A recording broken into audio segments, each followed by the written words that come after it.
Olá pessoal, sejam todas bem-vindas, sejam todos bem-vindos a mais uma aula de História e Filosofia das Ciências Naturais, sendo que o tema de hoje é uma visão geral do século XIX.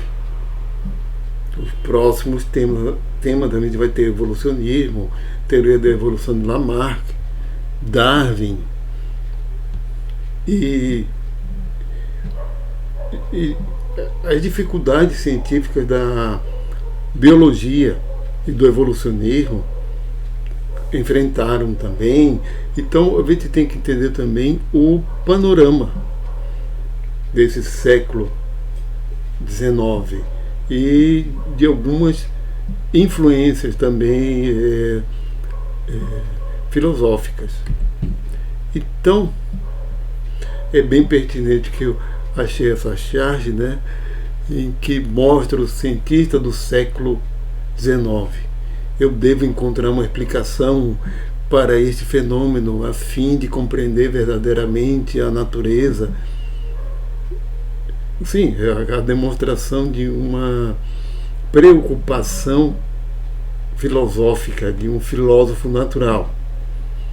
E o cientista do século XXI, eu devo obter o resultado que se encaixe na minha narrativa para que eu possa submeter o meu artigo na Nature. Bem, sem comentários, né? Eu francamente me identifico mais com o do século XIX, né? Mas a gente está vivendo um período de que produção é tudo, produtividade é tudo e não a relevância.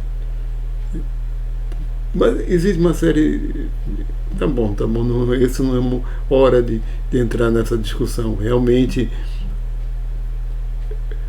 hoje em dia, onde há relevância, também há produtividade. Mas vamos entrar agora nessa discussão, não é o nosso objetivo. Mas vamos lá. Século XIX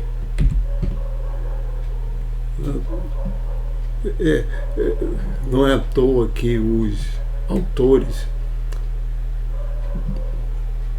do livro A Breve História da Ciência Moderna chamam o século XIX a Belle Époque da ciência, porque foi um período que a ciência de fato se firmou, que a ciência de fato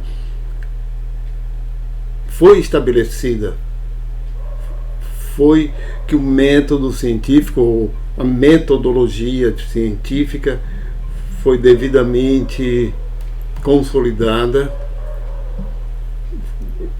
foram superados alguns problemas de períodos anteriores e de fato a ciência é um fenômeno do século XIX. Não começa no século XIX, mas é quando a gente tem a ciência experimental, né? É no século XIX. Não vamos aqui defender o método científico como uma coisa monolítica, como uma coisa só, certo? Existe metodologia científica. As linhas positivistas, nós vamos falar do positivismo hoje. As linhas positivistas de fato consideram um método experimental como uma sequência de passos infalíveis para se descobrir uma verdade ou para ir de encontro à realidade. Mas a história já do século XX não demonstra isso. Mas temos essa característica do século XIX, que as ciências naturais, as ciências experimentais avançaram a partir de uma abordagem positivista. Não do positivismo mesmo do Comte, mas o positivismo dele realmente influenciou bastante e é a linha filosófica, é a escola filosófica, porque positivismo não é ciência, é uma escola filosófica o positivismo foi a escola que mais influenciou os cientistas naturais e experimentais. Aí no século XIX a gente pode dizer que há cientistas, certo? E a ciência como instituição se consolida ainda mais no século XX. Meu professor de filosofia no segundo grau, que era chamado de segundo grau na época, né, o ensino médio, que ele costumava dizer que ainda era século XX, né? Isso em 1980, que o século XIX é que houve grande progresso das ciências, da tecnologia. O século XX era uma consequência. Se comparasse o século XIX com os anteriores, é que realmente havia uma discrepância muito grande entre o século XIX e o XVIII, muito mais ainda com a parte do XVII, XVI. Há realmente uma diferença muito grande entre os séculos anteriores e o século XIX. Hoje, né, no século XXI, a gente está vivendo também outras grandes mudanças que talvez nos distanciem, né, desse período. Mas uma característica foi o casamento da tecnologia com a ciência. Tem alguns autores, como Hugh Gleice, alguns autores contemporâneos, que usam o termo tecnociência, porque não é possível mais separar a tecnologia da ciência desde o século XIX. Porque a gente, antes disso, como a máquina a vapor, um exemplo, a máquina a vapor é um exemplo, os princípios físicos, as leis físicas que explicam o funcionamento da máquina a vapor surgiram depois da máquina a vapor. Ela foi desenvolvida sem ser uma aplicação do conhecimento científico. Enquanto, por exemplo, em 1830, Faraday descobre o princípio de indução eletromagnética, consolida uma teoria que o fenômeno magnético e elétrico é um só. E no ano seguinte ele contribui também para desenvolver um motor elétrico, ou seja, uma aplicação tecnológica desse princípio científico. Então nós temos aí a aplicação tecnológica da ciência. Então, e foi um fenômeno que ocorreu ao longo do século XIX, que vai consolidar uma série de inventos e de aplicações do uso da energia elétrica, a criação do motor a explosão, o desenvolvimento da química e da química industrial.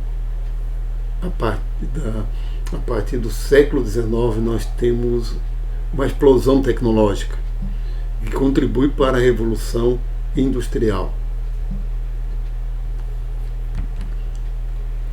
Duas coisas características também do século XIX. Em primeiro lugar, o capitalismo. O capitalismo não é do século XIX, mas é o auge.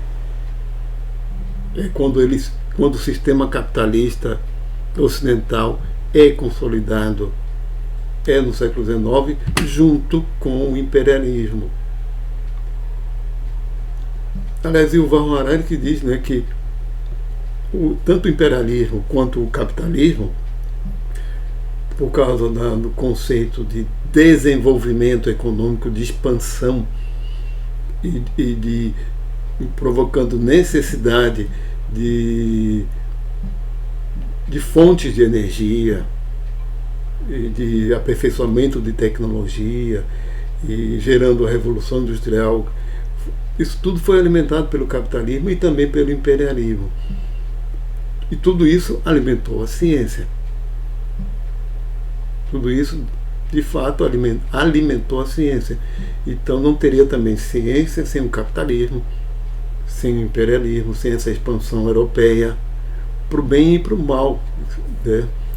Então, nesse cenário da primeira metade do século XIX, que é um século também de reformas políticas intensas, como teve no final do século XVIII na França, nasce Comte, Auguste Comte.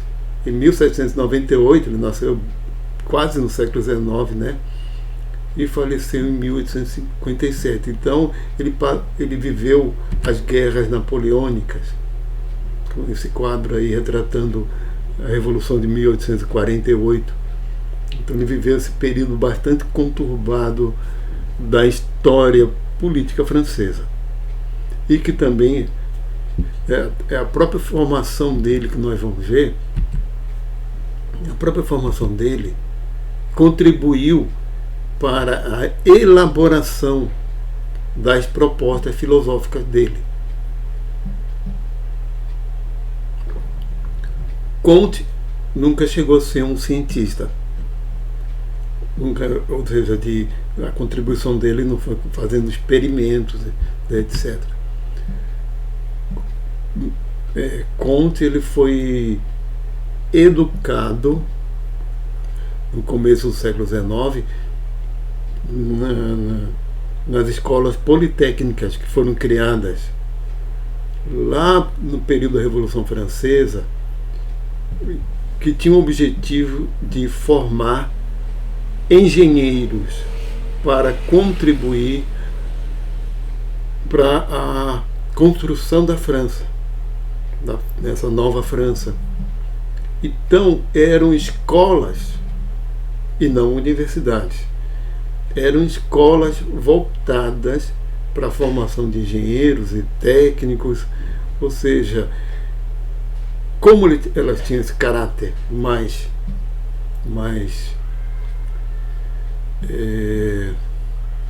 técnico, tecnológico, então elas tinham um currículo mais enxuto e mais objetivo. Então imagina o seguinte, porque isso existe ainda hoje, né? Quem vai estudar engenharia não vai estudar filosofia, mas na época dele, nas universidades, quase todo mundo lia os grandes autores, os autores clássicos, e havia preocupações filosóficas, metafísicas, com questões científicas. E no caso não, porque o objetivo era formar engenheiros o mais rápido possível e mais tecnicamente qualificados possível. Então não havia tempo a se perder com um debate filosófico. E ele elogiava esse tipo de formação que ele teve. Agora, ele não chegou a se formar por conta das guerras e acabou sendo um autodidata. Nós vamos ver, mas primeiro os antecedentes, certo? Coloquei Newton citado como exercendo uma influência no positivismo, porque ele influenciou o iluminismo francês, especialmente com a postura metafísica de Newton, que dizia que uma teoria científica não deveria ser feita a partir de hipóteses não comprovadas, que é colocado a expressão em latim, hipóteses non fingo, é porque ele não usava, segundo ele não queria usar hipóteses não comprovadas na elaboração de teorias científicas. Isso é uma outra coisa, mas o iluminismo francês, quer dizer, teve muita influência no pensamento francês e recebeu muita influência newtoniana. E um dos objetivos era realmente separar ciência de questões religiosas, combater o atraso das religiões e expurgar as explicações metafísicas das teorias científicas. Tudo que não fosse comprovado, que não fosse devidamente verificado, era considerado uma explicação que estava ali só para explicar o fenômeno, mas nada garantia que realmente fosse realidade, fosse verdadeiro. Então aquilo ali, para eles, de modo geral, eles chamavam isso de explicações metafísicas. Também a gente pode falar de Immanuel Kant, não como ele exercendo uma influência direta no positivismo, mas como um antecedente deste período. O que Kant faz no trabalho dele, que é conciliar o racionalismo com o empirismo, dizer que há uma diferença entre a coisa para nós e a coisa em si, e coloca como uma relação dialética entre a nossa razão e os nossos sentidos, e a nossa ação, e como é que nós podemos conhecer o mundo a partir dessa interação. Mas no trabalho dele ele acaba também colocando o papel da filosofia. Ele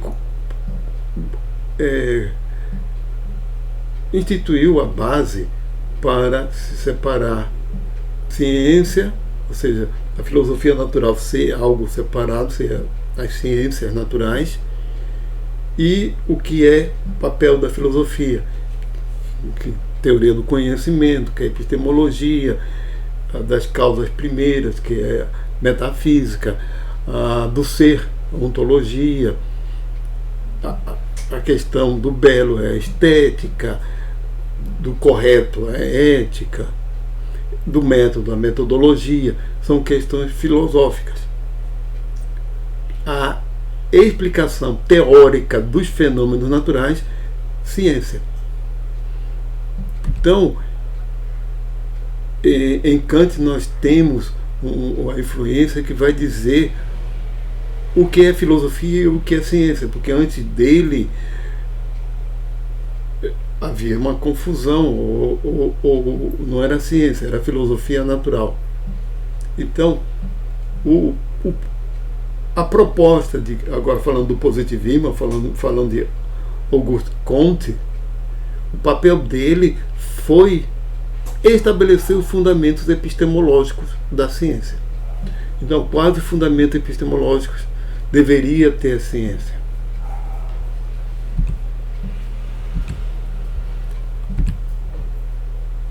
Então, falando das fases do trabalho de Comte,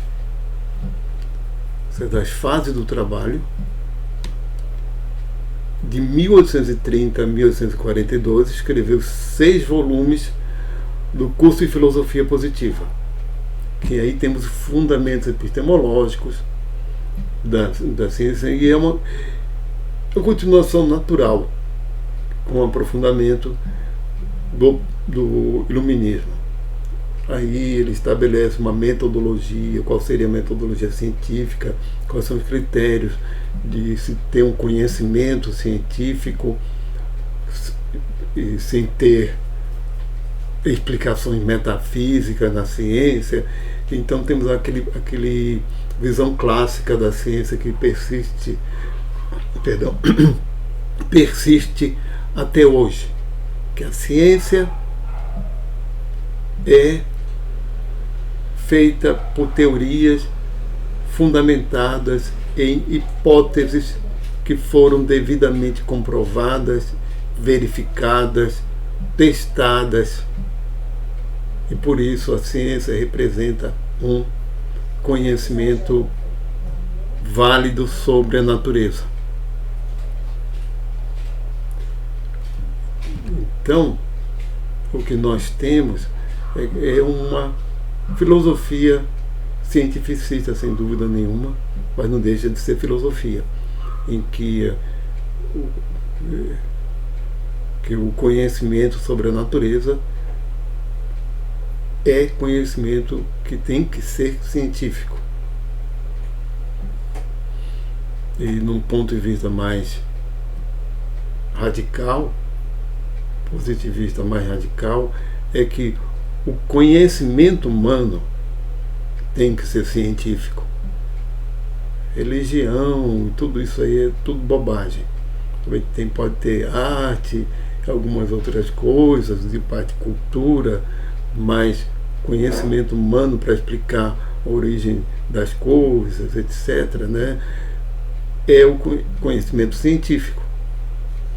De 1851 a 1854, ele escreveu os 4 volumes do Sistema de Política Positiva, em que ele faz uma análise sociológica. Agora ele parte para o lado social e político.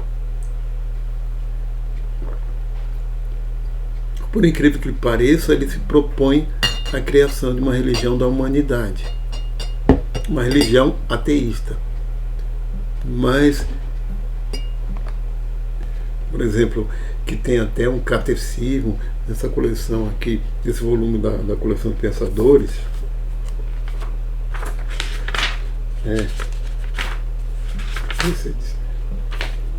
Tem é o catecismo, é o curso de filosofia, excertos, né, do curso de filosofia positiva, discurso sobre o espírito positivo, e o catecismo positivista, em que ele explica os ritos e como é a organização de uma igreja positivista, de uma igreja da religião da humanidade, com texto de rituais mesmo, cultos, dos cultos, etc., com a organização aqui, bosque sagrado do ovo, campo de incorporação, um plano geral de uma. E foi criado. Daqui a pouco vou mostrar a foto se eu não me engano, tem 3 no Brasil. Uma delas no Rio de Janeiro. Explicação do dogma, do catecismo positivista. Tem outro capítulo aqui. Deve ser curioso ler como é que é a proposta de uma religião ateísta. Mas eu creio que a proposta dele foi de ter algo para unir as pessoas em torno do pensamento dele, das propostas de pensamento dele, certo? Porque no final das contas, religiões são instrumentos, e se colocarem da forma de instituições, funcionam muito bem como formas de se agrupar pessoas em torno dos mesmos pensamentos, das mesmas ideias. E essas ideias não precisam ser ligadas a uma entidade sobrenatural ou a entidades. Então, foi uma proposta de uma religião ateísta que ele fez. E quanto à parte política mesmo, ele tinha pensamentos que a gente chamaria de antidemocrático. Ele tinha pensamentos que o governo é só para as pessoas competentes. E pessoas competentes, qualificadas, digamos assim, que a democracia não levaria a essas escolhas. O pensamento, essa parte do sistema político dele influenciou em muito os republicanos brasileiros, né? O exército brasileiro, e virou até por conta da bandeira, do lema da bandeira, né? Mas vamos chegar lá. Não vou estragar a surpresa agora não. Continuando sobre positivismo, falando um pouquinho mais da parte epistemológica. O segundo Comte, a humanidade tem 3 grandes fases, estágios de progresso do pensamento, do conhecimento. Tem uma fase que é teológica, depois passa para a metafísica e para a positiva, o conhecimento positivo, teológico, metafísico, positivo. Quais seriam? Olha, a fase teológica, o estágio teológico, é aquele que se apela para explicações do sobrenatural, do divino, coisas divinas, ou relacionadas à magia, forças ocultas. Então, citando o exemplo da química, ela teve sua fase teológica, na forma de alquimia. A metafísica é quando se aceitam explicações não comprovadas, como a gente viu na aula de química do flogisto, o calórico, etc., força vital, seria o tipo de explicação metafísica, e quando se aceitava esse tipo de explicação metafísica. A gente viu que força vital não chega nem a ser uma hipótese, é somente uma explicação que se aceita, né? E as positivas, quando são teorias baseadas em hipóteses comprovadas, certo?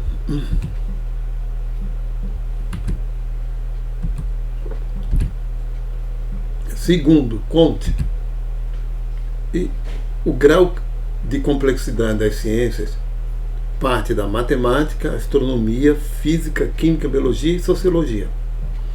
Ele só considerava como ciências estas aí, que estão enumeradas, sendo que a matemática... Cadê meu apontador?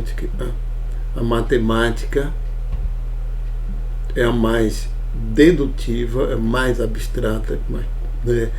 E por isso menos complexa. A astronomia usa matemática. Física já fica mais complexa porque envolve fenômenos também da astronomia. A química, a biologia já são fenômenos muito mais complexos, e sociologia mais ainda. Então temos da mais dedutiva, que é a matemática, a mais indutiva, é a mais baseada, que é a sociologia. O caminho é esse, da mais dedutiva para a mais indutiva. E na sociologia a gente teria muito mais exemplos de casos específicos, ou seria muito mais difícil generalizar a partir de casos particulares. Uma coisa que eu coloco para vocês é até a proposta de ensino de ciências de Comte e do positivismo, e que exerceu influência grande no ensino de ciências do Brasil. No ensino de filosofia se lê os pensadores originais. No de ciências, não. Uma outra coisa é exceção, mas nos textos de física, nós não temos os textos originais na íntegra de Newton, por exemplo. Temos os resultados, as conclusões, os princípios de Newton já são bem... Então, já não existe mais contexto histórico.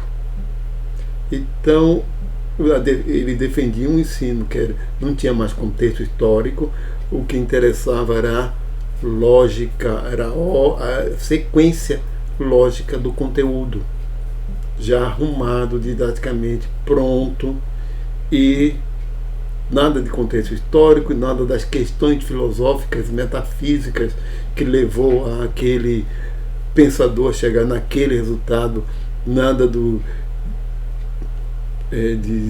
grandes debates. Por exemplo, dificilmente os textos originais, por exemplo, Galileu, o discurso sobre os dois grandes sistemas do mundo, ptolomaico e copernicano, que é um livro volumoso, é um diálogo em 4 grandes capítulos. Eu tenho esse livro, ele é bastante volumoso, mas um terço dele é de introdução e de comentários, porque a gente não entende sem os comentários de um especialista. Não entende. Certo? E realmente acaba sendo... quem lê Newton é quem estuda história da ciência, quem se especializa em Newton. Mesmo o físico pode passar a vida toda fazendo pesquisa, estudando, mas não vai ler o texto original de Newton, de Galileu. É muito difícil. Então, agora tem um grande problema para ir. De fato, especialmente no ensino médio, faz com que o estudante tenha uma visão distorcida da realidade da vida do cientista ou da pesquisa científica como ela é feita mesmo, porque o estudante só vê a coisa acabada, a que deu certo, certinha. E tem prós e contras.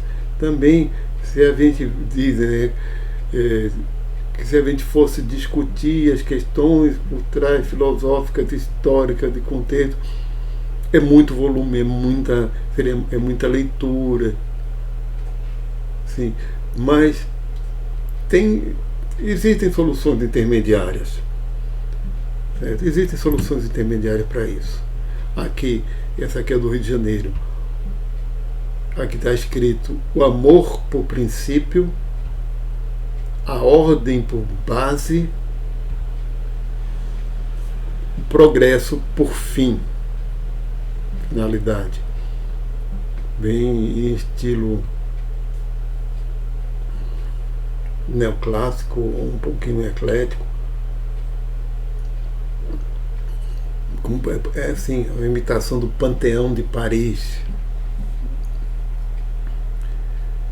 Essa aí é a igreja da religião da humanidade que está lá no Rio de Janeiro. Benjamin Constant, ele era positivista e teve um grande movimento positivista no Rio de Janeiro e entre muitos republicanos. Continuando, falar de alguns outros aspectos, algumas outras influências no século XIX, né? A questão do organicismo. Nós vamos voltar a esse tema. O organicismo influenciou muito da formação do pensamento biológico no século XIX.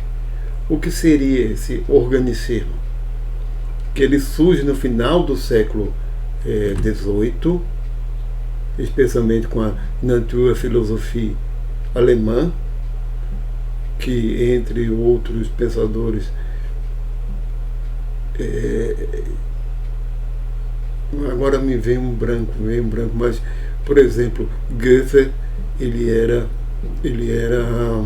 um adepto um simpatizante dessa filosofia.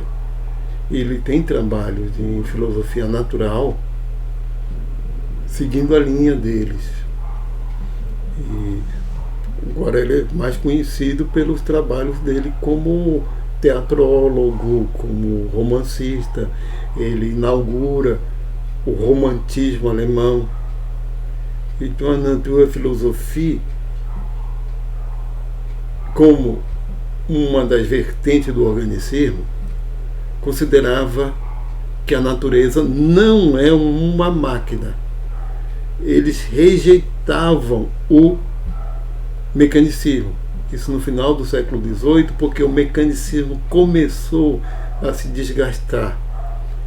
O mecanicismo foi muito bem sucedido justamente para explicar máquinas, mas para reações químicas, para fenômenos biológicos, para termodinâmica, para não existia o conceito de energia que foi desenvolvido no século XIX também por conta do pensamento organicista, mas o pensamento mecanicista, certo, ele limitava, provocava limitações. Então essa foi uma das reações ao mecanicismo.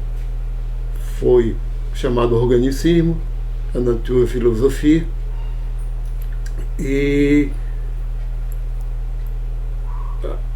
para o organicismo, a natureza, os fenômenos naturais não são máquinas, são organismos. Organismo já não existe mais. A gente usa essa palavra hoje em dia, mas não tem mais o significado, o mesmo significado. Organismo vem de uma palavra grega que significa conjunto.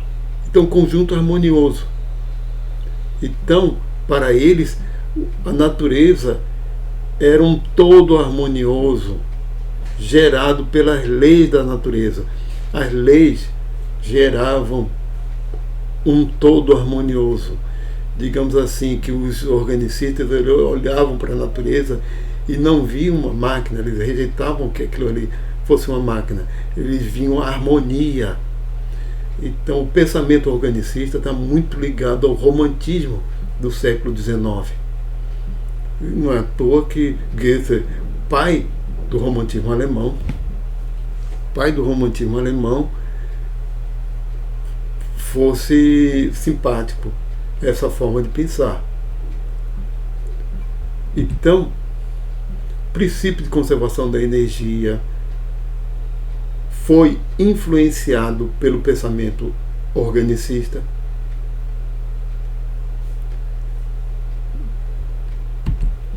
A teoria da evolução de Lamarck era o organicista, e a teoria da evolução dele, nós vamos ver, é uma teoria organicista, é também uma teoria progressista, tem uma série de características que casa bem com esse pensamento do século XIX, não com o do século XX. Do século XX, que considera a natureza não como uma máquina, nem também como um organismo, e sim como um sistema. Então, o darwinismo é mais sistêmico mesmo, mas mas isso vai ficar explicado melhor depois, tá? Então vamos à teoria celular. Inclusive ela foi elaborada por alemães. Nós vamos ver também Schwann, Virchow. Teoria celular, a ecologia, a ecologia, né, de Haeckel, também alemão, que criou a palavra ecologia. Lamarck criou a palavra biologia. Ele e um alemão de forma independente, mas que foi o primeiro a usar. Então,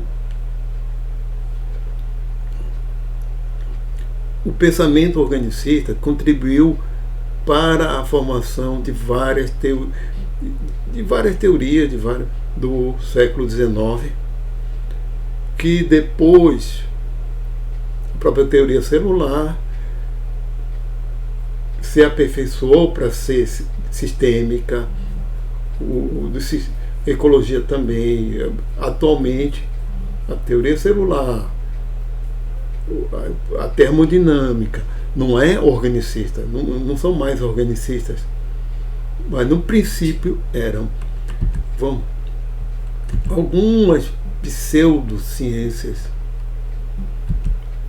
no século XIX, especialmente aquelas que são consequências de uma falta de uma teoria adequada sobre hereditariedade,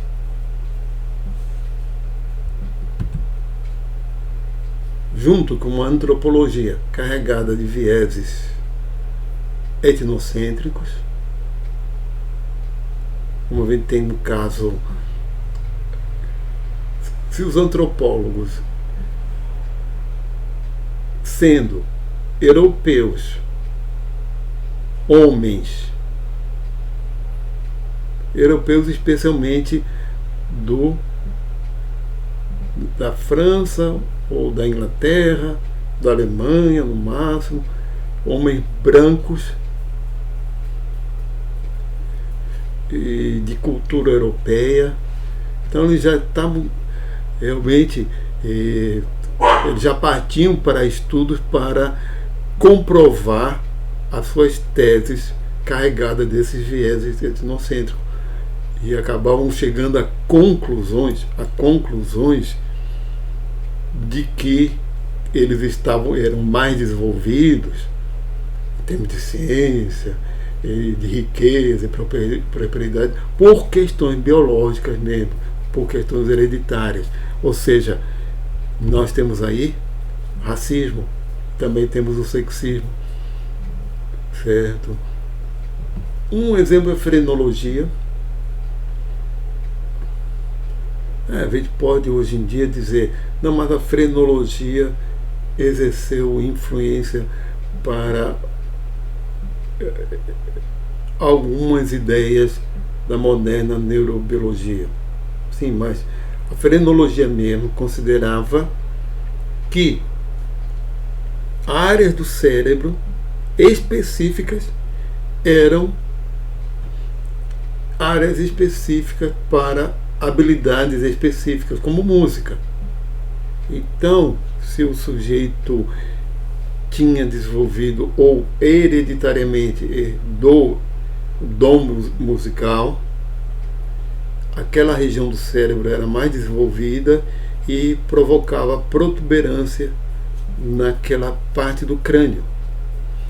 Também existia uma coisa que era craniologia, também de fazer estudos comparando o crânio e querer associar inteligência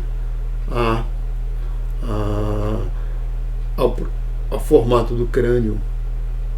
Então, protuberâncias, segundo uma palestra que eu vi lá em São Paulo, isso foi em 2001 no máximo, talvez antes, eu vi uma palestra que o palestrante da área de neurologia que explicou a origem da palavra bossa, de bossa nova. Bossa são justamente essas protuberâncias craniais. Então, nessa época, com o tempo, essa palavra foi associada a talento, habilidade. Então, uma bossa nova é um talento novo, uma forma nova de se fazer algo. O cara tem bossa, tem talento. Então, existiam muitos estudos racistas na época. Há um racismo pseudocientífico, a frenologia pseudocientífica, um racismo pseudocientífico, a gente pode tomar isso depois, como falarmos da eugenia e outros temas desse século XIX, certo? Do europeu partindo para estudar outros povos. dessa antropologia carregada desses vieses. Eles estavam querendo comprovar que cientificamente que eles eram superiores. Fisiognomonia, palavrinha ruim de pronunciar. Fisiognomonia, que é associar personalidade a traços do rosto, ou mesmo do corpo. Então, havia muitos estudos que faziam associações que corpos simiescos eram os mais primitivos, com traços simiescos, e procuravam esses traços simiescos em africanos, para mostrar que eles eram menos evoluídos, por isso menos inteligentes e com uma cultura mais atrasada, e que eles nunca seriam o próprio muita gente, até abolicionistas. Não é o caso de Darwin, porque Darwin rejeitava tudo isso. Darwin, de fato, achava que cultura é uma questão muito mais de esforço, de educação, do que de herança, do que de biologia. Cultura é uma questão muito mais social do que biológica.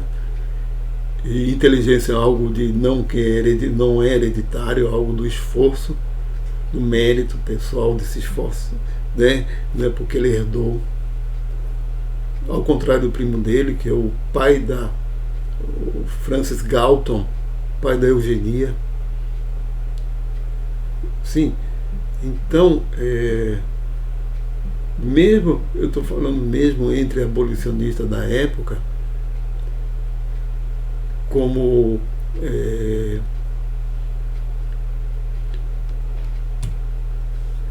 quero ver um exemplo aqui, como Lincoln, que ele defendia que os negros não deveriam ser escravizados, deveriam ser libertos, mas ele não achava que os negros eram iguais a ele, que havia sim diferença entre branco e negro e asiático, que haveria a diferença biológica, a diferença de temperamento, de inteligência e por isso também de cultura, que há tipologias definidas. Então ele era racista, mesmo sendo abolicionista. Então, implicações sexistas, racistas, tudo isso. Um livro que é muito bom para isso é o livro A Falsa Medida do Homem. E também fala muito dessas tentativas pseudocientíficas e tendenciosas de medir inteligência e medir personalidade, que teve ao longo do século XIX e invadiu o século XX e teve as consequências. Ele fala muitos exemplos da eugenia,